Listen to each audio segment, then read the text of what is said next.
Uhali gani mwanamichezo, hujambo na karibu katika taarifa za michezo ambazo tunaendelea kukuandalia na kukusogezea mezani kwako kwa ajili ya kuweza kukujuza ni kipi cha kimichezo ambacho kimeweza kujiri katika anga la usajili hapa nchini Tanzania pamoja na nje ya mipaka ya Tanzania. Tukukumbushe wewe mwanamichezo ambaye umejiunga nasi katika chaneli yako ya Simba Soka TV, kama ni kwa mara ya kwanza, tukuombe kubonyeza alama ya subscribe iliyoko chini ya video yetu ili uweze kujiunga na familia ya Simba Soka TV kuhakikisha kwamba hupitwi na taarifa mbalimbali za kimichezo ambazo zinaendelea.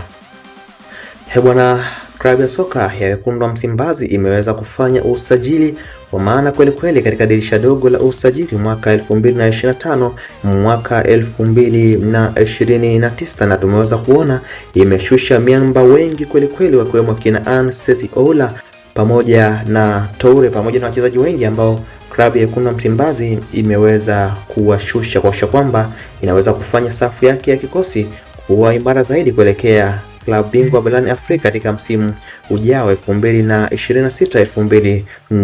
2027. Na tunafahamu kwamba klabu ya Wekundu wa Msimbazi iliweza kufanikisha dili la kuweza kumuuza mchezaji wao winga aliyetumikia klabu ya Wekundu wa Msimbazi kwa takriban miaka 4, Kibu Denis Prosper kuelekea huko nchini Libya, iwapo klabu ya soka ya Al Nassr ya huko nchini Libya inayoshiriki ligi kuu nchini humo.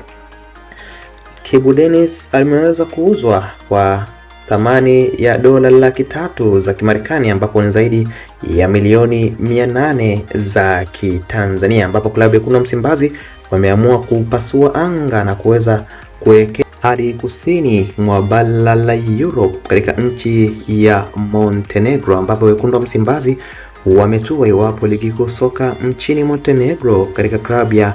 FK Partizan kuweza kunasa saini ya nyota huyu ambaye ni hatari kweli kweli, kijana mwenye umri wa miaka 20, Stefan Milic, miongoni mwa wachezaji waliopiga mwingi katika ligi kuu nchini Montenegro, ambapo klabu ya Wekundu wa Msimbazi imeweza kuvutiwa na huduma ya mchezaji huyu kutokana na kile ambacho kimeweza kueleza kwamba klabu ya Wekundu wa Msimbazi inajipanga upya kuelekea msimu wa 2026 2027 katika klabu bingwa barani Afrika. Klabu ya Wekundu wa Msimbazi tayari wameweza kuanza mazungumzo ya awali iwapo dirisha kubwa la usajili litakapoweza kufunguliwa, basi mchezaji huyu ataweza kusajiliwa rasmi na kuja kutumikia klabu ya soka ya Wekundu wa Msimbazi hapa nchini Tanzania. Maoni yako ni yapi wewe kama